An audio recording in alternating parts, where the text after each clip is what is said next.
ஓநாயை நம்பிய நாய்கள் Tamil kids story Wolf and Dogs.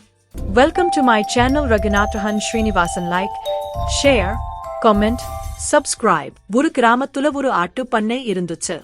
அந்த ஆடுகளோட பாதுகாப்புக்கு சில நாய்களும் இருந்துச்சு.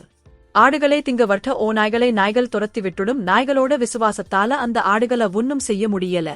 ஒரு நாள் எல்லா நாய்களும் ஓய்வு எடுத்துக்கிட்டு இருந்துச்சு. அப்ப அங்க வந்த ஓநாய்கள் தோழர்களே ஏன் இப்படி கருட்டப்பட்டு உழைக்கிறீங்க? நாங்களும் உங்கள மாதிரிதான், எங்களையும் உங்க காவல் வேலையில செத்துக்கோங்க அப்படின்னு சொல்லுச்சு அந்த ஓநாய். ஓநாய் மேல பரிதாபப்பட்ட நாய்கள் அந்த ஓநாய்களை பண்ணைக்குள்ள நம்பி விட்டுச்சுங்க. உள்ள வந்த ஓநாய் கூட்டம் ஒரு நாயா கடிச்சு கொன்னுச்சுங்க. எல்லா நாயையும் கொன்னுட்டு எல்லா ஆடுகளையும் சாப்பிட ஆரம்பிச்சதுங்க. யாரை எங்கே வைக்க வேண்டும், யாரை நம்ப வேண்டும் என்று தெரிந்து கொண்டு நம்ப வேண்டும்.